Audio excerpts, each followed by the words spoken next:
around my story. I am addicted to food. I suffer a lot. I need help. I've tried to give up, but I fail every time. Hamburgers. Who can give up eating hamburgers, especially with barbecue sauce? I didn't mind this kind of addiction, but I'm getting ahead of myself. Let me begin by introducing myself. I am Patricia, 15 years old, living with my parents and my brother. I lead a quiet life. No interests, no hobbies, except for eating, that is. Food is my faithful friend. It never leaves me. It is my partner, my soulmate. But having food as your soulmate has insidious side effects. A dark side, if you will. It denies me a healthy life, robs me of the energy to play, and causes me to sleep excessively.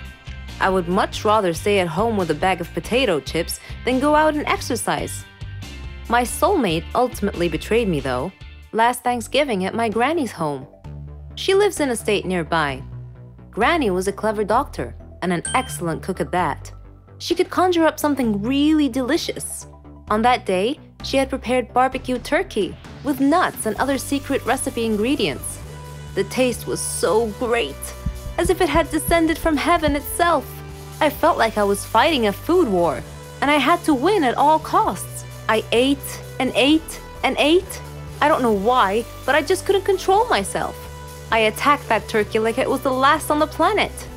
But every culinary war with a worthy adversary, such as the barbecued turkey, has its own unique type of casualties. Suddenly, I found myself unable to breathe. I fell to my knees and passed out. The turkey had won.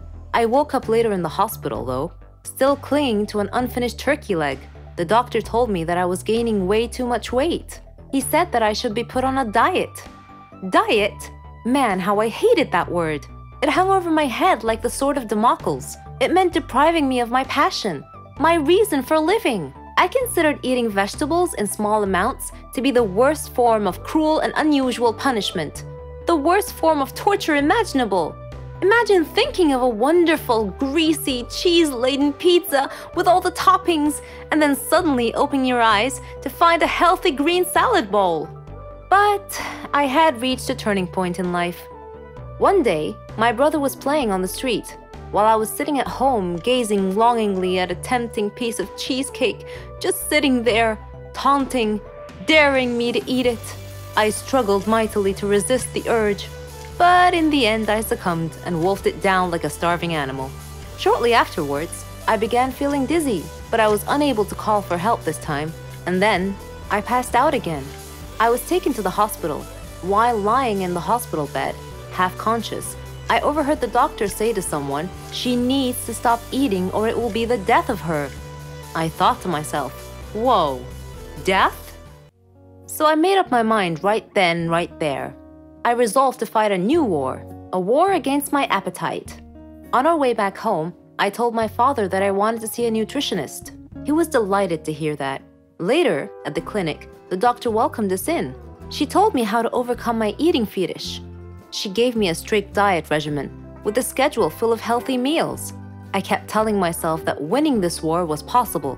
I simply had to be patient and persevere. I stuck to the strict diet and did some physical workouts. My parents supported me wholeheartedly. I was enthusiastic. I can totally do this. A week passed quickly, and I eagerly visited the doctor to receive some good news. When the doctor weighed me and told me that my weight hadn't changed at all, I was crestfallen. She looked at me and asked me, how was this possible? I told her I didn't know, because I was following her diet thoroughly, though it did require a tremendous effort on my part. Another week passed, and again I went to the doctor. The results were the same. She said to me, "Patricia, are you sure you're following the diet I prescribed for you?" I said yes. She sat there wondering.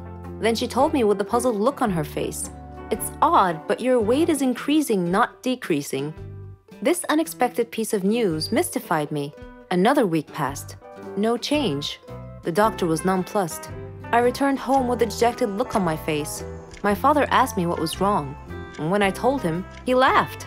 Do you believe that? My father actually laughed at my predicament. I was furious. He gestured an apology with his hand and then told me that it was my own fault. I was puzzled. What are you talking about? He told me that I had been sleepwalking to the refrigerator every night, and eating everything in sight. I was taken aback. I couldn't believe it. "Stop acting like you didn't know it," he said. "You must have been awake." I replied, "No, Father, I'm not acting. I was truly unaware that I've been sleepwalking and eating in my sleep." But now that we've finally solved the mystery of the increasing weight, we returned to the doctor with this new information and told her the situation. She laughed and told me that my discipline had denied my body the food it craved, but my brain had refused to cooperate and had overridden my will by urging me to eat in a subconscious state. She told me not to worry, though, that she could treat that. Armed with this knowledge and her support, and the support of my family, I felt that I could finally win this war. I am Brenda's child, or at least I was, because my grandmother had died and my mother at some point in her life felt that drugs would be beneficial to her. I was put into foster care at the age of 2 and adopted at the age of 7. I have no real memory of Brenda, just her name and the last time I saw her. I was 7, and I had gone to a foster care agency for a visit. She brought me some strawberry candy. I remember my adoptive mother telling me to say thank you, and I did. Then Brenda got up and told me she would see me again. I went back to the agency a month later for a visit, and she never showed up. My mother was gone, and I was no longer her child. I was fully aware of being adopted because my adoptive parents, who I've lived with for the past 4 years, asked me how I would feel being their child, and I said I had no problem with it. So they adopted me and my biological sister at the same time. I can remember that when I got adopted, I was happy, but at the same time sad. I was happy because I had a family, a nice warm bed to sleep in every night, plenty of food to eat, and a place to run around. I was sad because I never got to say goodbye to Brenda, and the last time I saw her, I didn't take in what she looked like. I was sad because she never showed up to me again. She had lied when she said that she would. I'm not sure why I never saw Brenda again, but for years I looked at myself as an intrusion. I figured she didn't want to see me anymore because I needed things and that would get in the way of her buying her drugs. When I went to sleep, I'd have dreams that Brenda had been looking for me and found me. I'd have dreams that she would recognize me and come up to me and say, "It's me, your mother." But I never talked about these things. I guess I just didn't see the point. It wouldn't have changed the feeling of loneliness that she had left behind. My adoptive parents didn't make it that easy for me to talk either. It wasn't that they weren't good to me. They took me on road trips, they took me to, and great adventures, and they got my hair done every 2 weeks. They gave me a stable home, something I probably would have never had if I had been in foster care or still lived with Brenda. But my adoptive mother jumped to conclusions when I would try to tell her little things about boys or school or anything that happened in my life. She always assumed I was getting in some kind of trouble. So there wasn't any way I would have told her about my most painful private thoughts, even if I had thought of telling her. Instead, I just tried to be a nice kid who always seemed happy. I would smile, laugh, and joke. I'd come home and talk about everybody under the sun and how they were doing, except myself. I didn't want my adoptive parents to feel as if I wasn't appreciative or that I didn't love them, so I tried to act as if everything was good. When you're adopted, you feel like your adoptive parents at one point or another are going to expect you to be grateful. You imagine they're thinking, "We could have left you in foster care." And I was grateful, but there was still a part of me that was angry at having to be grateful for just being their child. There was a part of me that didn't trust their love. A part that said, "What makes you love me when my real mother didn't love me? What's so real about your love?" When I was angry, I expressed my pain by either writing or acting out, or sometimes both. At school, I had a quick temper. I got into physical fights and cursed people out. I ran away from home a lot, more times than I can count. My family couldn't understand why I acted the way I did, and neither could I. I just knew that I felt bad. If I was out in the street and the thought of her would enter my mind, I would turn my head and find something to distract me. If I was at home, I would get up and grab a book or watch television. But even while I blocked her out, the hurt continued. and my behavior got worse and worse. I spoke whatever was on my mind and cared very little about how people were feeling.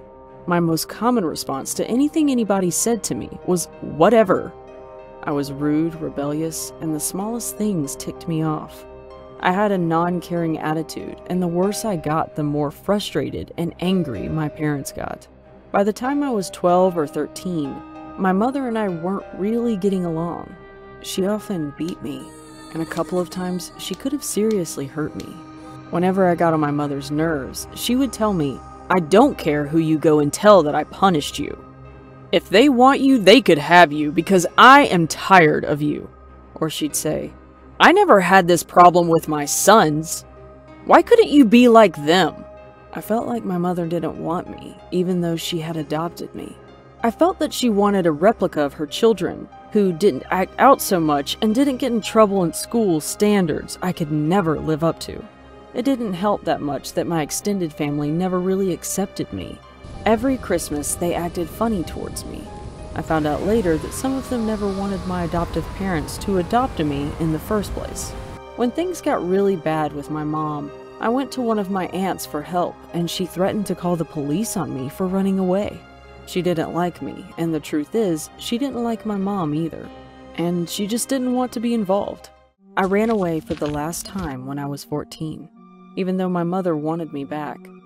I felt she had put me through too much to return. I rejected the only family I had had for the last 10 years, a family I had come to feel didn't want me, but just put up with me, even though my mother wanted me back. I felt she had put me through too much to return. I'm 19 now, and I've been on my own for the last 5 years. I've lived with a friend, I've lived on the streets, and I've lived in a foster care home.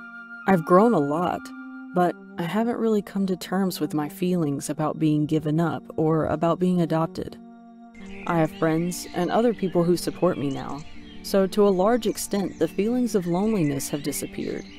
But my anger has not. Instead of blocking it out, I talked to my boyfriend about it and tried to make sense of it all. Maybe one day I will forgive and forget, but right now I feel like the only true family I will ever have is the one that I will one day start. I do have some contact with my adoptive mother. Sometimes I talk to her when I call my sister, who still lives with them. My mother wrote me a letter apologizing for the past, and she has even asked if she could come to my college graduation. I'm thinking about it, but I'm not sure I can forgive her yet for all the things she said and did to me that really hurt. I don't think I will ever forgive my extended adoptive family. They weren't there for me and my mother when we were having troubles. They didn't stick by me. They made me feel like they never wanted me. To this day, I carry around with me this feeling of not belonging, and this feeling of wanting to belong. When I was younger, I was able to block the memory of Brenda out of my mind, but now it's not so easy. I look into the mirror and I want to know who I look like. If the children I intend to have one day ask, "Mommy, what was she like, your real mother?" I want to be able to answer that, or I'd like my kids to be able to ask her for themselves. It seems like the chance of finding her are as slim as the skin peeled off an apple, so I gave up on that. I realize I may never find her. I'll have to accept that. Still, I want to find her, and the thought of her comes into my mind often. I am angry at her. I am angry because she lied to me, and I am angry because she left me. But I still believe that even if I found out that Brenda was not alive or even in jail, it would bring a sense of closure. It would fill up that empty space in my heart. Do you guys think I should keep looking for her? Or is it too late? My name is Keanu, and I'm 13 years old. I am a psychopath. I freely admit it in front of all of you. I attribute my sickness solely to my father, because any story about a cruel father pales in comparison to my father. He would abuse me physically, mentally, verbally, and emotionally in every given moment. He left no stone unturned in this regard. He would beat me into unconsciousness. He accused me of being the cause of my mother's death, who died during my childbirth. Whenever Dad had any problem at home, he would accuse me of being the cause of it. One time he even beat me at school when my teacher called him to school because I had beat up my classmate who had beaten me up first. I tried to explain to him, but he wouldn't listen, and he just beat me even more. One day, it was fun day at school, and everyone was supposed to invite their parents to visit the school for party and introduction activities. I chose not to invite my dad, so I was alone at the festivities. I felt envious of all my classmates for having loving parents to have fun with. My teacher noticed me alone, came over and offered to be my parent for the day. I was so happy. We had great fun together. Miss Linda had lost both her husband and her son in a plane crash, only she had survived. After fun day had passed, Miss Linda showed more interest in me. She would bring me sandwiches and spend time with me during breaks. I thought of her as my mom. When I succeeded in my final exams, she hugged me with tears of joy. I unconsciously said, "Thanks, Mom." I went home happy that day, but had to face my dad again. He asked me why I was late coming home, and I told him about having to pass my final exams. He didn't believe me though, and asked me to show him proof. Unfortunately, I had none, so he began kicking and punching me. There was a knock on the door. He tried to block me from opening the door, but I managed to open it. Miss Linda was standing there. She glanced at my bruises and bloody face and moved between me and my dad to protect me from further abuse. Dad snarled and threatened her with a beating if she didn't leave immediately. But she hit him in the eyes with a blast of mace or pepper spray, and he went down to the floor in extreme discomfort, grabbing at his eyes. Miss Linda called the police, told them about Dad's child abusive nature, and had him arrested. Now I live with Miss Linda as my new mom. Dad is in prison, where I hope he stays till he dies or rots. Either outcome is okay with me. This time, you get to know the truth about the haunted piano. I left. I went to work. Then I came home and went to bed. Everything was back to normal, just as I told myself it was. Music started playing again. That's when it hit me. This was not paranormal. It couldn't be. It was a cheap trick. Margaret must have programmed the piano to play itself. It was just a prank. A laugh at my expense. That's why the damn thing was free. I ran downstairs to solve the mystery once and for all. Like clockwork, as soon as my foot touched the bottom step, the piano stopped playing. I walked over to it, confident in my new theory. Upon opening it up and exploring all of it, I was surprised by what I saw. It was just a normal piano. Nothing extra was added in its creation to make it play on its own. My calmness was not calm anymore. I stared at the red wood and ivory keys before me and almost felt compelled to ask, "What are you?" Instead, I remained silent. This silence, however, was quickly interrupted by the sound of music as the piano began playing itself once again. I wanted to run, but fear kept me still. I watched the horror unfold. The keys were being pressed down hard, controlled by an unseen force. A haunting peace filled the room as pictures fell from the walls. The house began to shake around me. My eyes darted back and forth in fear. But then I noticed something outside. Standing at my window was a shadowy figure. I ran outside to escape the madness. All the while the song went on. The house continued to shake behind me. The dark figure was nowhere to be seen. Margaret has not rigged the piano to play on its own, but I was not losing my marbles either. This was something entirely different, something out of this world. All at once, the music stopped playing, and the world around me with it. No wind, no cars, no animals, and no people. Nothing. It was the middle of the night at this point, but where were the crickets, the frogs, or even the trees? Where was life outside my home? A little exploration revealed that I was truly by myself. Every living creature in the world had disappeared. What the hell was going on? Why was this happening? I returned home, hoping for answers, but instead, I saw an unsettling sight.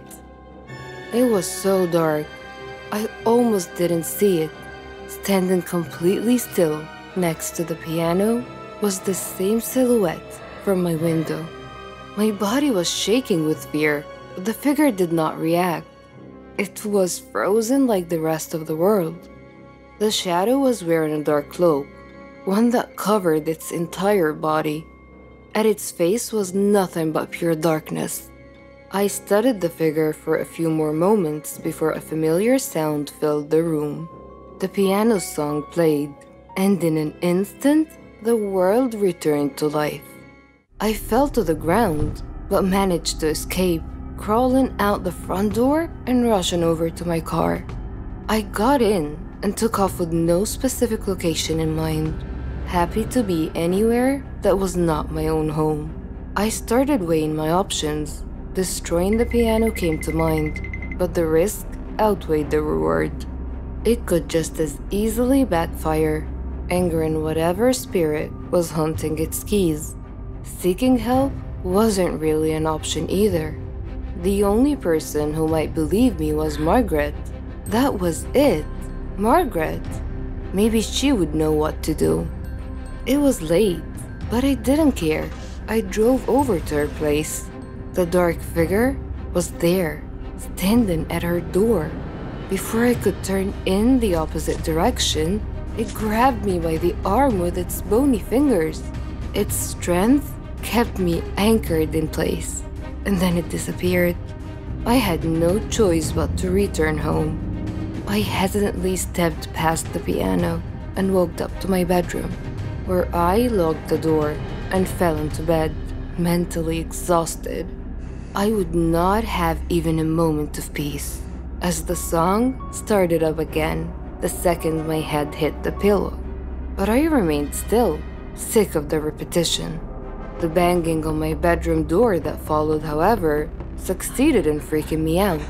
I jumped out of bed and pushed my dresser to the door, and I hid under my sheet. The banging persisted, but I chose to instead focus on the song, allowing myself to properly listen to it for the first time. Surprisingly enough, it was beautiful.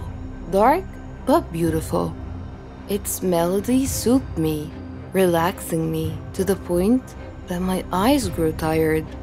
I fell asleep and I had a dream. The dream world I found myself in was different. It was overwhelmingly vivid and real. Words like surreal and otherworldly just don't cut it. The awareness I had is also difficult to explain. I was completely aware of my surroundings in the sense that I could feel everything about them. I know that doesn't make much sense, but it's the only description I have to offer. The dream was in a forest. It was large, and at the center, a large red tree stood tall. Every fiber of my being knew where I was. This was the blood tree, the precursor to my piano. As I admired the beauty of the blood tree, a person stepped out from behind. He did not speak. He simply pointed at the tree. This is when the piano leaked into my dream. The song played as glowing lines ran up and down the tree's bark. The man put his hand to the wood, motioning for me to do the same, and I did. It was an incredible sensation. My eyes were filled with visions, a glimpse into the blood tree's past. Its bark wasn't always red. Native habitats came up to the tree every year. They would slice their hands open and place them on the tree's trunk. Their blood then dripped to its base, representing the lifelines of their people. It also signified becoming one with nature, feeding the tree life from within. It was the anchor that kept their community together. This is where they gathered and enjoyed life. A place free from worry, a safe place. This was also where the natives buried their dead. After that, one of the elders would play a song. The same song my piano played every night. It was their song of death. When it was all over, a final offering of blood was taken from the fallen and painted on the blood tree, granting their spirits safe passage to the afterlife. When the vision stopped, my new friend released his hand from the bark and pulled out an unusual instrument. He began playing the song of death, but then stopped.